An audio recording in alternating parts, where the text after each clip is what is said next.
तो क्या flop coach Gautam गंभीर को हटाएगी बीसीसीआई?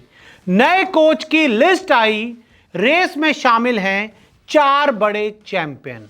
आज हर तरफ यही मांग है कि गौतम गंभीर को हटाओ और टीम इंडिया को जीत की पटरी पर लाओ, क्योंकि जब से गौतम गंभीर आए हैं इंडियन क्रिकेट टीम एक के बाद एक बायलैटरल सीरीज हार रही है। तो अगर गौतम गंभीर जाएंगे तो उनकी जगह कौन आएगा, आपको बताते हैं। तो देखिए, टेस्ट वनडे के बाद T20 में भी हार। जी हां, पहले गौतम गंभीर की कोचिंग में हम टेस्ट क्रिकेट में हार रहे थे, ओडीआई सीरीज लगातार हार रहे थे, और अब हम T20 में भी हारना शुरू हो गए हैं। यह शायद बहुत सालों बाद पहली बार हुआ होगा कि आप एक के बाद एक बायलैटरल सीरीज हारते जा रहे हैं। टीम इंडिया का प्रदर्शन गिर रहा है। वैसे तो आपने वर्ल्ड कप जीता, लेकिन अगर आप देखें आयरलैंड जाकर 2-0 से T20 में क्लीन स्वीप हो जाना, इससे बुरा कुछ भी नहीं हो सकता। गौतम गंभीर की कोचिंग में हिंदुस्तान की टीम 7 बायलैटरल सीरीज हार चुकी है। जी हां, 7 सीरीज में गौतम गंभीर की कोचिंग में बंटाधार हो चुका है। 3 टेस्ट सीरीज हार चुके हो, 2 तो घर में ही हारे, न्यूजीलैंड अफ्रीका के खिलाफ सुपड़ा साफ हुआ, 1 ऑस्ट्रेलिया में हारे। 3 वनडे सीरीज हार चुके हो और 1 T20 सीरीज भी हार चुके, यानी कि कुल 7 सीरीज गौतम गंभीर के टेन्योर में हार गए हैं। कब तक गंभीर की मनमानी चलेगी? और अब यह सवाल उठ रहा है कि कब तक गौतम गंभीर की मनमानी चलेगी, और सीनियर खिलाड़ियों का अपमान हो रहा है और प्रदर्शन भी गिर रहा है।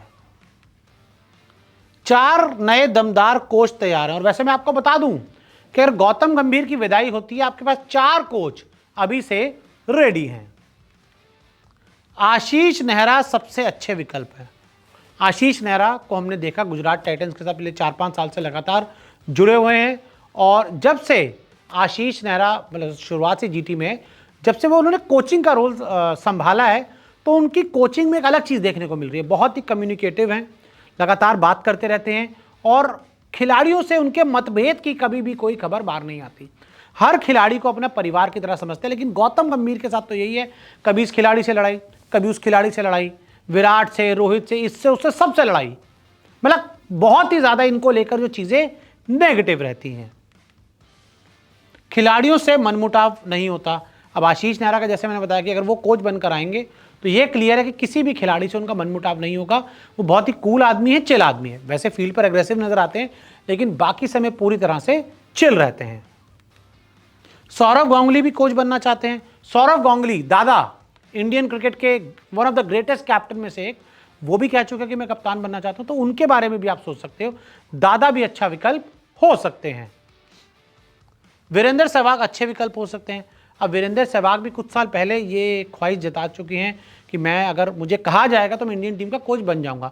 और इंडियन टीम के कोच में आपको कोई रिंग मास्टर नहीं चाहिए, आपको ऐसे लोग चाहिए जो लेजेंड्स तो हों, लेकिन साथ ही बहुत कूल हो, काम, और खिलाड़ियों के अंदर ना एक अपनापन वाली फीलिंग है, बहुत ईजी टू गो हो। अब गौतम गंभीर को देखते हो, इनके अंदर बेचारा हर कोई डरा ही रहता है, सहमा सा ही रहता है, तनाव ही तनाव चलता रहता है। तो वो चीज़ें हटनी चाहिए। हरभजन सिंह मेंटर बनने को तैयार हैं, और हरभजन सिंह वो भी बोल चुके हैं कि भाई मैं कोच नहीं, मैं मेंटर बन जाऊंगा। और मेरे हिसाब से इंडियन क्रिकेट टीम को मेंटर ही चाहिए होता है।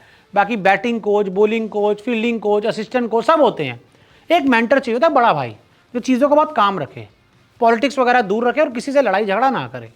तो ऐसे में अब देखिए कब तक गौतम गंभीर रहते हैं, वरना हाँ ये ज़रूर है, एक ना एक फॉर्मेट से इनकी विदाई होनी चाहिए। आपको क्या लगता है, क्या गंभीर को हटाना चाहिए, नया कोच लाना चाहिए? हमें कमेंट करके ज़रूर बताएं।